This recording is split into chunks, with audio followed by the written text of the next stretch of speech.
मुंबईकरांची दुसरी लाईफलाईन असलेल्या बेस्ट उपक्रमाची विस्कटलेली आर्थिक घडी बसवण्यासाठी 9 मे पासून प्रशासनानं भाडेवाढ लागू केलेली आहे। या भाडेवाढीमुळे बेस्टचे मासिक उत्पन्न दुपटीनं वाढलंय।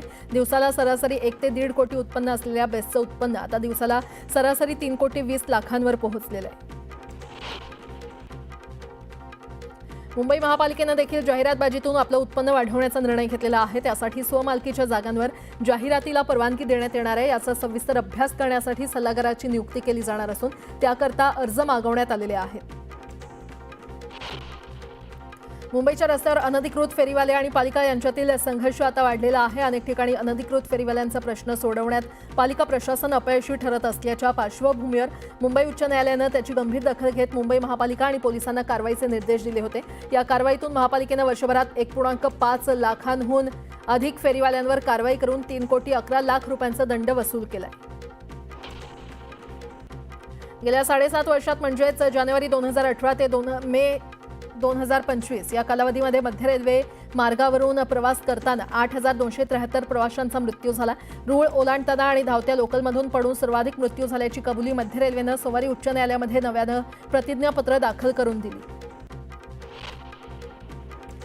पश्चिम रेल्वे प्रशासनानं आता उपनगरीय स्थानकांवरील प्लॅटफॉर्मची उंची वाढवण्याचा निर्णय घेतला आहे। त्यानुसार प्लॅटफॉर्मची उंची उपनगरीय स्थानकांवर 0.9 मीटरपर्यंत, अन्य स्थानकांवर 0.84 मीटरपर्यंत वाढवण्याचं काम हाती घेतलं जाणार आहे।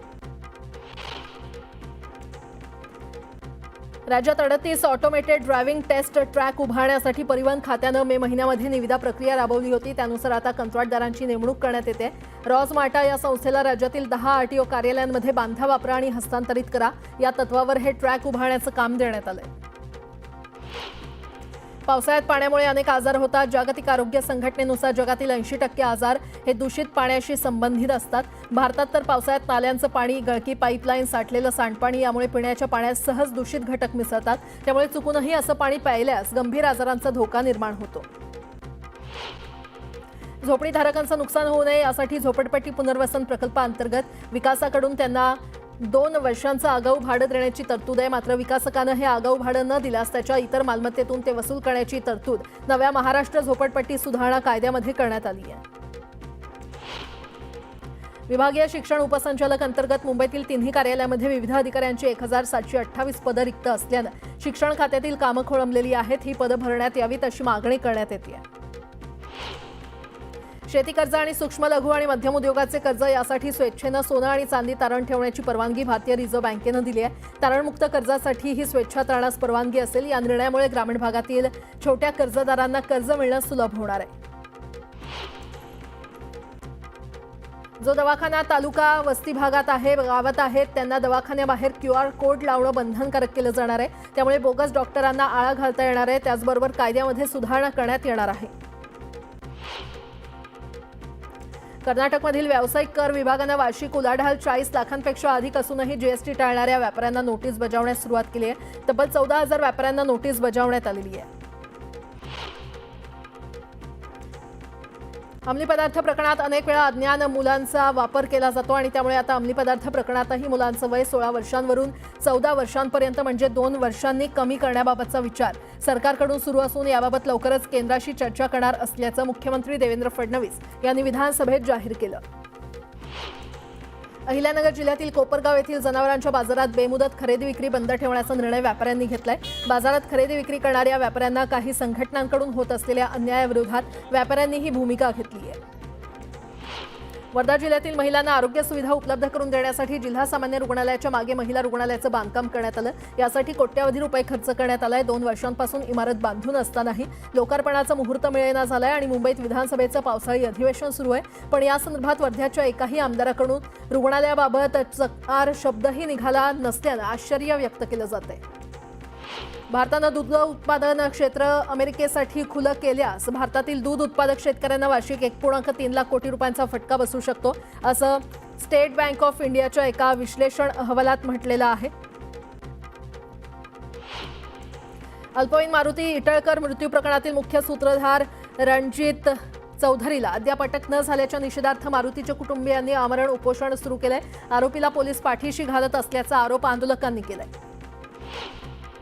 धाराशिवच्या उमरगा तालुक्यातील निळेगाव शिवारातील शेतकऱ्यांनी जिल्हाधिकारी कार्यालयासमोर उपोषण सुरू केलं। वर्ग 2 मध्ये गेलेली जमीन वर्ग 1 मध्ये करण्यासाठी शेतकऱ्यांनी प्रशासनाकडे अर्ज केला होता। तो अर्ज मंजूर करण्यात आला, मात्र निर्णय होऊन सुद्धा त्याची अंमलबजावणी होत नसल्याने शेतकरी आक्रमक झाले। जळगावच्या रावेर तालुक्यातील सावदा शहरात पाणीपुरवठा करणाऱ्या मुख्य पाईपलाईनला गळती लागली आणि त्यामुळे शहरातील पाणीपुरवठा 4 ते 5 दिवसांसाठी बंद ठेवण्यात येणार आहे। चंद्रपूर पोलीस विभागाने अंमली पदार्थांच्या वाढत्या विळख्याला आळा घालण्यासाठी शहरातील प्रमुख मार्गावर भव्य रूट मार्च काढला। या मोहिमेच्या माध्यमातून नागरिकांमध्ये व्यसनमुक्तीबाबत जनजागृती करण्यात आली। मुख्यमंत्री कार्यालयामध्ये विदर्भ गुंतवणूक सल्लागारपदी शिवानी दाणी यांची नियुक्ती करण्यात आली आहे। विदर्भातील गुंतवणुकीची संधी ओळखणं, क्षेत्राचा प्रचार करणं, एमआयडीसी आणि मिहान इतर संबंधित संस्था हितकारांशी समन्वय साधण्याची जबाबदारी शिवानी दाणी यांच्यावर असणार आहे। महिला सरपंचासह कुटुंबावर प्राणघातक हल्ला केल्याचा धक्कादायक प्रकार बीडच्या परळी तालुक्यातील वसंतनगर इथे उघडकीस आला। यात 5 ते 7 जण जखमी आहेत। त्यांच्यावर अंबाजोगाई येथील स्वामी रामानंद तीर्थ वैद्यकीय महाविद्यालय आणि ग्रामीण रुग्णालयामध्ये उपचार सुरू आहेत। भंडाऱ्यामध्ये चिखलाच्या रस्त्यावरून जाणाऱ्या सेवानिवृत्त पोलीस कर्मचारी मदन चौरागडे यांच्या वाहनाचा अपघात झाला। वाहनावरील नियंत्रण सुटलं आणि वाहन रस्त्याच्या कडेला असलेल्या शेतात उलटलं। यात कुठलीही जीवितहानी झाली नसली तरी वाहनातील दोघे किरकोळ जखमी झालेत। प्रवीण गायकवाड यांच्यावर हल्ला करणाऱ्या आरोपींवर अजामीनपात्र गुन्हा दाखल करण्यात आला आहे। आरोपी दीपक काटे आणि भवानीश्वर शिरगिरे या दोघांना अटक करण्यात आली आहे।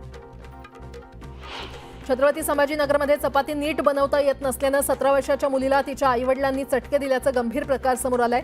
तसंच जेवण न देता तिला गच्चीवर झोपायलाही भाग पाडण्यात आलं। या प्रकरणी मुलीला शारीरिक आणि मानसिक छळ केल्याप्रकरणी तिच्या आईवडिलांविरोधात गुन्हा दाखल करण्यात आला असून मुलीची बालगृहात रवानगी करण्यात आली आहे। सोलापुरातील पोलिसांनी कारवाई करत 3 अट्टल गुन्हेगारांना बेड्या ठोकल्यात। या चोरट्यांकडून पोलिसांनी गुन्ह्याची उकल करत 61,000चा मुद्देमाल जप्त केला।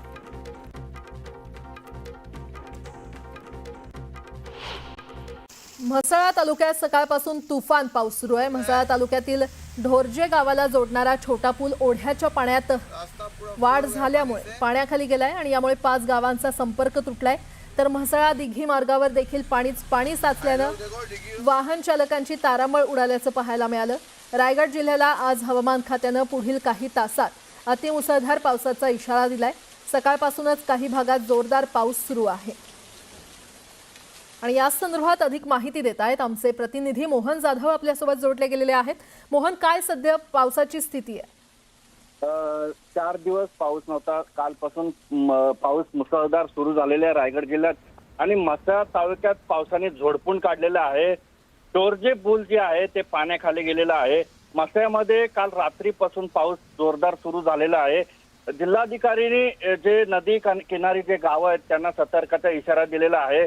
जर काम असेल तरच बाहेर पडा आणि 2 दिवस हवामान खात्याने जोरदार पाऊस पडणार आहे असं सांगितलेलं आहे। रायगड जिल्ह्याला रात्रीपासून खूप मुसळधार पाऊस होते आणि म्हसळा तालुक्यात पण जोरदार पाऊस झालेला आहे आणि ह्या पुलावर डोरजे पुलावरनं पाणी जात असल्याने 5 गावांना संपर्क तुटलेला आहे आणि सकाळपासून हा पावसाचा जोर जो आहे कायम आहे। श्रीवर्धन तालुक्यातही पावसाने झोडपलेला आहे आणि जो श्रीवर्धन असो ते दिव्यागर, म्हसळा आणि मुरुड या ठिकाणी जोरदार पाऊस होते। असंच जर पाऊस सुरू राहिला तर प्रशासनाने सतर्क राहण्याचा इशारा दिलेला आहे। एनडीआरएफ आणि रेस्क्यू टीम यांनाही सज्ज करण्यात आलेला आहे। ठीक आहे मोहन, धन्यवाद या सविस्तर माहितीसाठी। तर म्हसळामधले ढोरजे पूल हा पाण्याखाली गेला असल्याचं आपल्याला पाहायला मिळतंय।